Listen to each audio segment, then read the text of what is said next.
On today's show, Danny Wolf dominates in Milwaukee during his second game, seeing extended minutes with Brooklyn. I'll tell you why the rookie needs to remain a full-time member of the Nets rotation right now.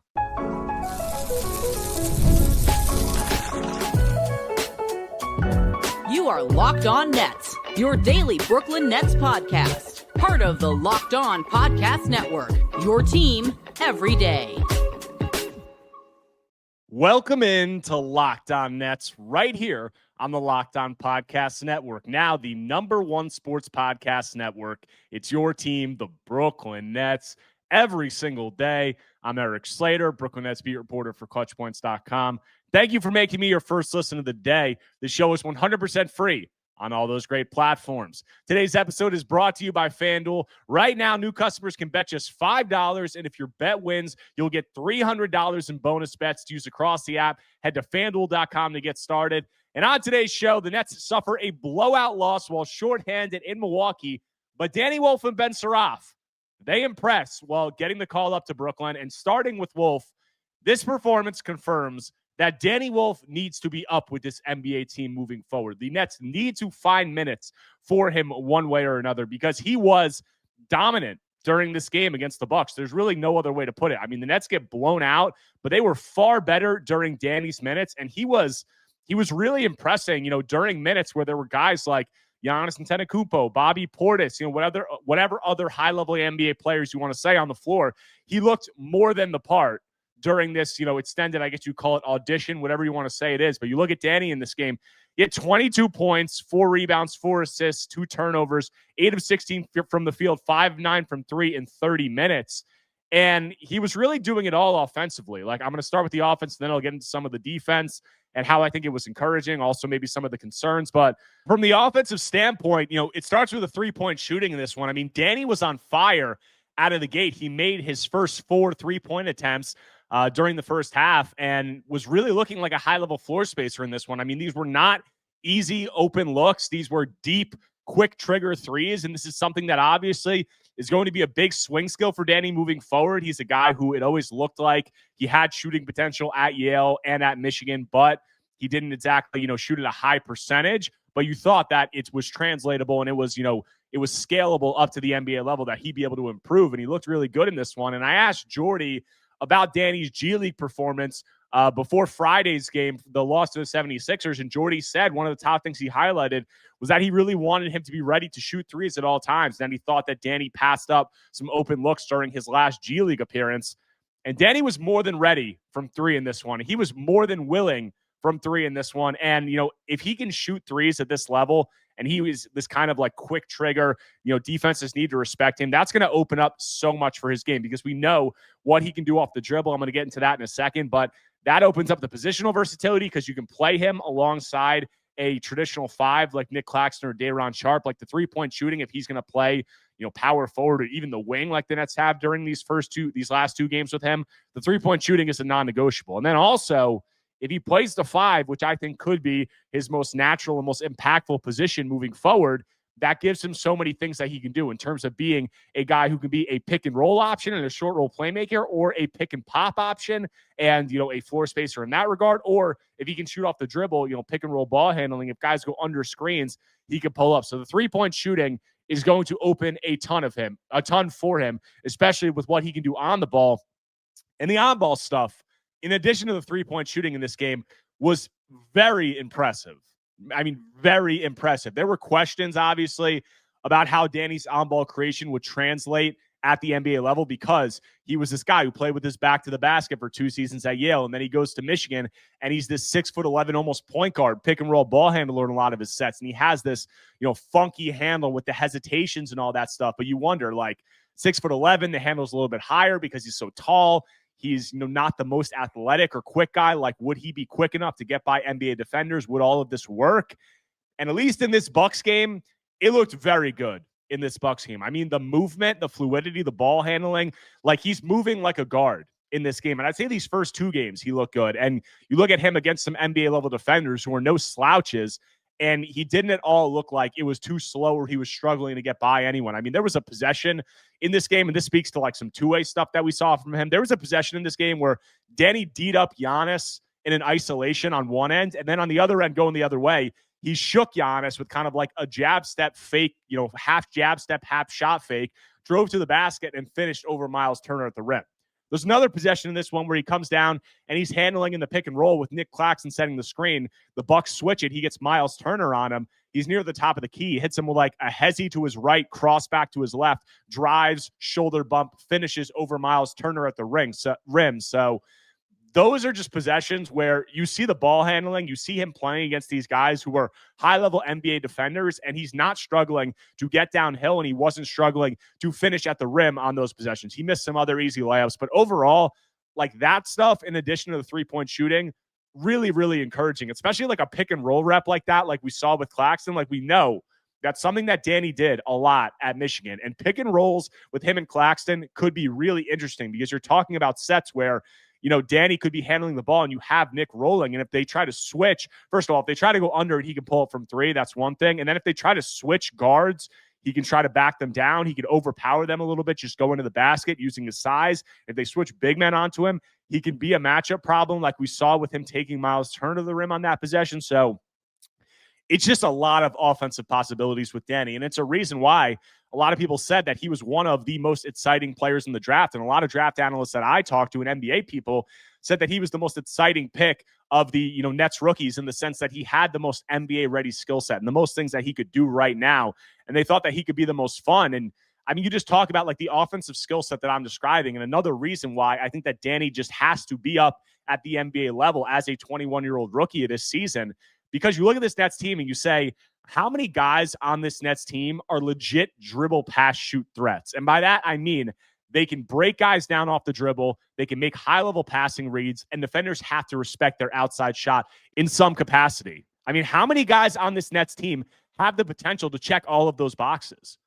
Like, I don't think it's a stretch to say that Danny Wolf may be the only one, because you look at the other top offensive players on this Nets team right now, like MPJ, very high-level, three-point shooter, one of the best in the league, can pass, pretty well. He's doing well at this season, but I don't think anybody would say that he can break guys down off the dribble consistently. That's not a strength of his whatsoever. You look at Yegor Dioman, very elite passer, obviously is shooting at a very high level right now, but he cannot break anybody down off the dribble. He can't get downhill without an advantage created for him in the pick and roll. And you go on down the line, like even if you bring Cam Thomas into the conversation, obviously Cam Thomas is not making high-level passing reads consistently. Like, there's just not a lot of guys on this Nets roster who can do all of those things. And Danny, like, he's not there. Like, he's not all the way there yet in all of those areas, but I think it's pretty clear that he has the potential. Like, he has the three-point shooting potential. He can break guys down off the dribble, and he obviously has pretty elite passing ability for a guy his size. Like, that's one of the main things that attracted the Nets to him in this draft process. Like, I've talked to people around the Nets organization. Also, if you guys watched the Nets Scout series when they were talking about Danny and what led them to, what attracted them to him and led them to pick him, they said, you can't find a connector like this at this size with this kind of passing ability. So all of these things that Danny can do, like there's few other guys that on the Nets who can do them offensively. And then you talk about the defense, and there was obviously major concerns about how Danny would be able to guard in space if he played the 4, if he played the 5, how would he be able to be a rim protector? And you look at these last two games, like it's nothing great, but I wouldn't even say it's good, but like it's fine. Like I think that he was holding up well in this game against the Bucks on the ball when defending guys like Bobby Portis and Kyle Kuzma. I mean, he had another possession where he was switched on Kevin Porter Jr. in isolation. He was kind of stumbling, like a little off balance, but he was able to force him into a really tough shot and stick with him on some crossovers. I talked about the other possession where he guarded Giannis in isolation. It was nothing crazy, but like he was able to stay in front of him. And I think that Danny's struggles in this game actually came defending off the ball. I think there were some possessions where he got lost. I think there were some possessions where he also struggled to navigate screens off the ball on the perimeter. And a lot of that is because in these first two games, like the Nets are playing him extended minutes, legitimately on the wing. Like we've talked about the positional conversation being, would he play the 4, would he play the 5?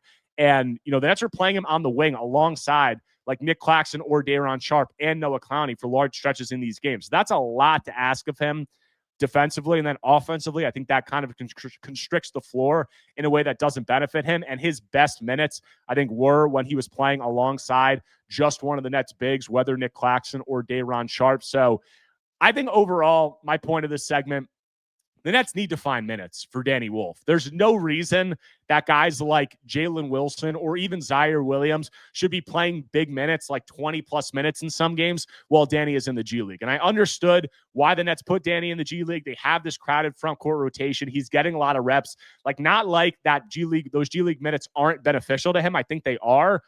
But with his age being 21 years old, 2 years older than a lot of these other Nets rookies, and with the skills that he clearly does have and he showed in this Bucks game, you got to keep him up in the NBA, and you have to be finding him minutes because, frankly, he's deserving of it. And you look at the rotation, like I mapped it out quickly last night, and there's a 10-man rotation that's not that difficult to put together. Like, you have the main Nets starters of Yegor, Terrence Mann, MPJ, Clowney, Claxton. And you look at a second unit, you have, Tyrese Martin, Drake Powell, Zaire Williams, Danny Wolf, and then Day'Ron Sharpe. And you can find Danny 20 minutes per game in that rotation pretty easily. And if that means removing a guy like Jalen Wilson from the rotation on most nights and taking a few minutes away from guys like Terrence Mann or Zaire Williams, that's totally fine. And the Nets should be totally comfortable doing that.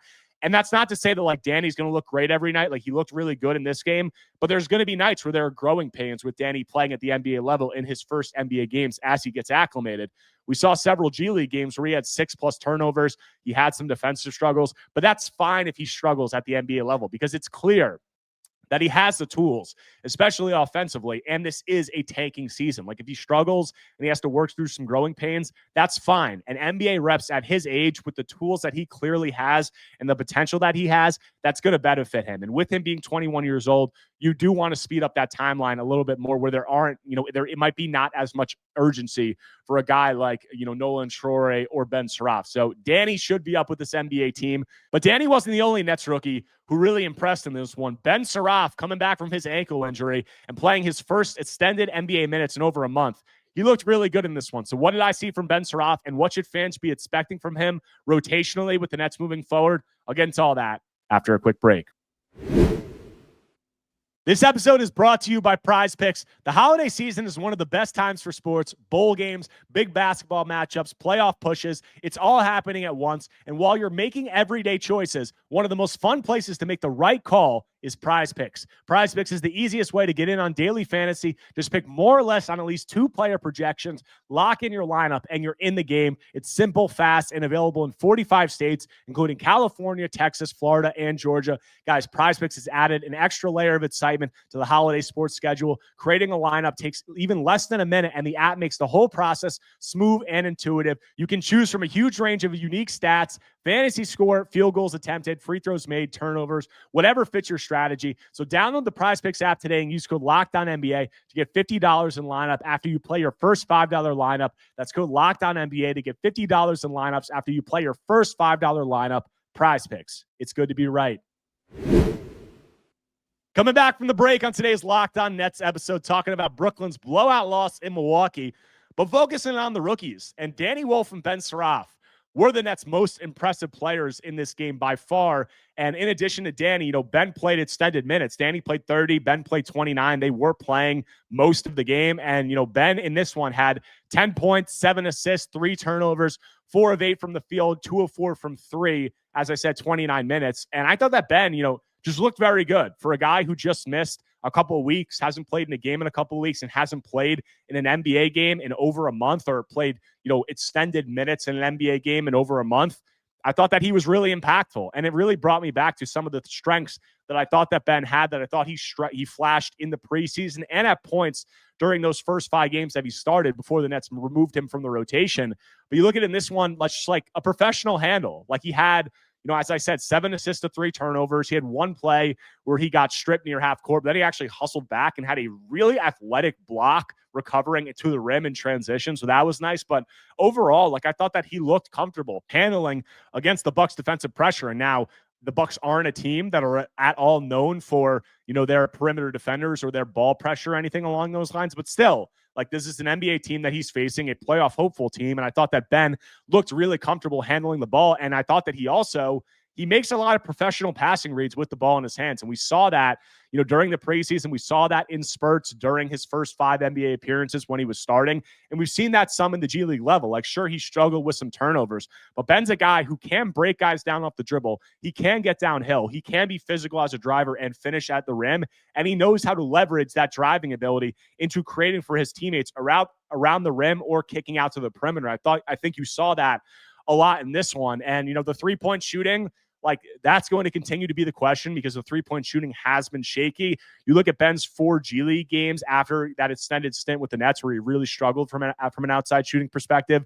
Ben shot 29% from 3 across those 4 G League games, but he was taking 8 per 36 minutes. So that's high volume. He's buying into a message from the Nets coaching staff, which has clearly been, preaching to him that he needs to take these 3-point shots, whether off the dribble or off the catch when given space. And he was doing that. And I think we saw it also, in this game against the Bucks. He took a couple of threes that I thought were really nice attempts. Like, he hit one where he was coming off of, it was a DHO into a pick and roll near the left wing, and the defender went under. He had a little bit of space. He stopped and popped, and he hit it. So that, in addition to the ball handling ability that he clearly does have and the passing ability that he clearly does have, which is, I think it's NBA level, whether, not NBA level maybe right now, but I think it's pretty clear that he is the most polished ball handler.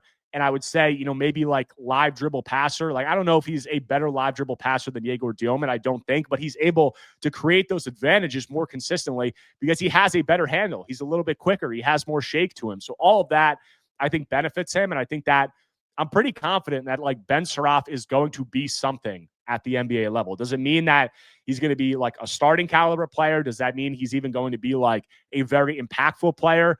I don't know. It's way too early to say, but I'm pretty confident that Ben Saraf has the tools to be a passable rotation player at the NBA level, presuming that the 3-point shot can get to a decent level, which is no guarantee. Like, that's the biggest question about him moving forward. But with that, given what I just said, I thought it was a little hasty the way the Nets pulled him from the rotation, and he went from starter in their first 5 games straight to the G League. Like, that's not something that you see very often. And I think part of that was due to the fact the Nets struggled in a huge way in those first 5 games. And we heard right at the end of that stretch, we heard Michael Porter Jr. in the locker room. He said to us, in response to questions that we asked, the biggest problem is the Nets point guard, minutes during those first 5 games. And we have a lot of rookies playing. And clearly there was some trouble, in the locker room in terms of how some of the vets felt, Michael Porter Jr., and I would presume some other guys, about Yegor Dioman and Ben Saraf getting all the rotation minutes at point guard when the Nets were struggling that much. But even with that, like, the Nets haven't, like, they've looked better in these last however many games, but do they look great? No. And I think that the biggest factor in them looking better is, frankly, or one of the biggest factors is Cam Thomas going out and them kind of changing the way that they play and them being much better defensively. Because, like, MPJ was talking a lot about, the offense in those quotes, and the offense has been around the same, before and after. Like, it's been the same, since pre-Cam Thomas's injury and after. The biggest change has been the defense. And I think that Ben Saraf is, a poor defender at this point as a rookie, as most of the Nets rookies are. And I think that he did struggle a lot during those first 5 games. But I think that, with the offensive tools that he has, I think that you should be trying to find him NBA minutes as the season progresses. But finding him those minutes, it's going to be a little bit harder for him than it is for, the Nets for a guy like Danny Wolf, because right now you have Yegor Dioman and Tyrese Martin splitting the point guard minutes. And, as much as Nets fans get frustrated about a guy like Tyrese Martin because he's this older journeyman guy and he's taking minutes away from Yegor and some of the other rookies, Tyrese is playing very well right now. And he's done everything the Nets asked of him. He's 26 years old. I do think he's showing promise to be a, NBA level player, probably like an end of rotation guy, but the Nets could have something with him. And with the way that he's playing right now, over these last 6 games, like, Tyrese is at 14, 15 points per game, and he's shooting, over 50, 40, 90. Like, I don't think that you can remove him from the rotation. Like, that would be, totally wrong with what Jordy's been saying about minutes being earned, guys getting rewarded for things that they've done right. I don't think you can remove him from the rotation. That wouldn't sit well with him, obviously, and I don't think that would sit well with the rest of the Nets locker room. And as I said, you already have Tyrese and Yegor splitting the point guard minutes. You already have another rookie in Drake Powell who's playing a lot of backcourt minutes. As much as, Nets fans think maybe Terrence Mann shouldn't be playing all these minutes, he's a veteran, he's the oldest guy on the team, the Nets aren't going to remove him from the rotation. So it's going to be a little bit more difficult to find minutes for Ben Saraf. Maybe you could look at it, and as I said with Danny, you can, remove some minutes from guys like Terrence Mann, guys like Zaire Williams. You take Jalen Wilson out of the rotation, but I named that 10-man rotation before, adding Danny Wolfen and taking Jalen Wilson out. Are they going to put Ben Saraf in there, and then you got 11 guys in the rotation? You got 3 point guards. You have a crowded backcourt. Like, I'm not sure how feasible that is right now, but as the season progresses, I think there'll be injuries. I think there'll be maybe some trades. I think there will be things that can open up minutes for him. And I don't think that Ben Saraf continuing to get minutes in the G League is the worst thing for him, because I do think that he has these NBA level skills, but I think he needs to improve in his decision-making at times. Obviously, his defensive ability on the ball and off the ball in terms of his positioning and understanding of things. And you look at Ben's the 8th youngest player in the NBA right now. He's the 2nd youngest player to ever start a game for the Nets. I mean, this is a kid who turned 19 a couple of months before the draft. So him getting some minutes, or like getting extended minutes in the G League for a little bit, I don't think it's the worst thing in the world, but I do think that he has NBA ready skills. And I do think that even though it looked really ugly in those first 5 games, I think that he's capable of playing with this Nets rotation and at least being like passable and not completely embarrassing, because he does have, I think, the most NBA level handle of any of the Nets rookie point guards. And I do think that he's bringing a lot of other things on the table, and putting him in NBA games, letting him kind of learn through the fire defensively, and then also with his offensive decision-making, I don't think that would be the worst thing either. So it would be interesting to see how the Nets handle this moving forward. But also, this Nets-Bucks loss, it moved the Nets up in the draft lottery standings. And after the Nets had those 3 wins over the Pacers, the Wizards, and then the Celtics, there were some Nets fans concerned with the Nets tank outlook, because the bottom of the NBA standings has looked so dreadful early this season. But I think that these last few games have made me confident in terms of the Nets approach and in terms of the rest of the league, that the Nets are going to have a very good tank outlook. So I'll tell you why I feel that is when I close out Locked On Nets after a quick break. Guys, NFL Sundays move fast, one big play, and suddenly everything feels different. That's what makes live betting with FanDuel so exciting. You're not just watching the game, you're reacting to it in live time. With FanDuel, you can place live bets as the action unfolds. Every drive, every momentum swing, every highlight moment. Live betting is the best when the game starts to shift, a receiver gets hot, a defense tightens up, or the momentum flips after a turnover. FanDuel lets you jump into the moment. Guys, live spreads on money lines adjust instantly on FanDuel. Their player props update as a guy heats up. You can bet next touchdown scores, drive results, totals, and more. It keeps you locked into every snap, every drive, every possibility. So if you want to be right in the middle of the action this season, visit FanDuel.com and place your NFL live bets all season long. FanDuel, the game moves fast, and so can you. Coming back from the break, closing out today's Locked On Nets episode. I want to hit a little bit on Brooklyn's tank outlook, because this has been a conversation in the past, couple weeks, with the Nets winning 3 games. And you look at it with this loss last night, and also the Pacers won last night, the Nets moved into 3rd place in the draft lottery standings. You look at where they're at. They're 3-16 after 19 games. That's a 13-win pace. And the only reason that anybody was concerned about the Nets tank outlook, it was because it's relative to the rest of the league and how the bottom or the top of these draft lottery standings have looked, because the league has been so historically bad at the bottom this year. But even with the league being that historically bad, I would not be worried if I were a Nets fan, because as I said, 3-16, 13-win pace. And we're seeing, like, as the season progresses, the rookies are going to play more minutes, and the Nets are going to be, I would say, more conservative with injuries, as we're already starting to see. I think they could make some trades, but I think that they'll make it a priority to find these rookies minutes. And I've said this because Jordy Fernandez made it clear, and he told me and other reporters that the goal is going to be for the Nets rookies to play 60 games between the G League and the NBA. And they're going to have to play extended minutes and extended games in the NBA to get to that mark. So as the season progresses, we're going to see them do that. I think we could see some trades. Like, there's guys who are going to be trade candidates, whether you talk about Nick Claxton, Day'Ron Sharpe, maybe a Michael Porter Jr., Haywood Highsmith, like whoever else enters that conversation. And then I also think that they'll just find ways, with the way that they handle injuries, the way that they handle the rotation, that they'll find minutes for these rookies. And we're already starting to see that. Like, MPJ missed the Nets' last 2 games due to lower back tightness. Yegor Dioman sat out the second half of this back-to-back due to injury management for his plantar fascia tear. But that comes after, like, Yegor sat the second half of the Nets' first back-to-back, but then he played the Nets' last 2 back-to-backs, both games, and they sit him in this one. And, just starting and talking about MPJ, like, MPJ, Jordy Fernandez told me that MPJ started experiencing some lower back tightness in the Knicks game on Monday. So he missed the 76ers game. He was a surprise scratch for that one, and then he's ruled out for the second half of the back-to-back. But you look at it, like the Nets played the Knicks on Monday. They had 3 days off after that game before Friday's 76ers matchup. You do not usually get 3 days off during an NBA season. And I'm not saying that MPJ is not injured, but I'm saying it makes sense for them if there's any issue with him whatsoever. The Nets saying, hey, like, sit this back-to-back. We don't need you to play. If you have any discomfort whatsoever, just rest, stay healthy, stay at home. We'll, play this back-to-back, and we'll get the other rookies some reps. Guys like Danny Wolf, guys like Ben Saraf, all these guys that have been in the G League, and will they continue to be in the G League? We'll see. But in that situation, you can call them up. You can get reps. They'll kind of play through struggles, and you'll probably lose, and that ultimately is going to benefit the tank. And I think that that's how this is going to go for the rest of the season, and that's how the Nets should be handling this, is if there's any injury whatsoever to anybody, especially a veteran, let them sit out. Be conservative with it.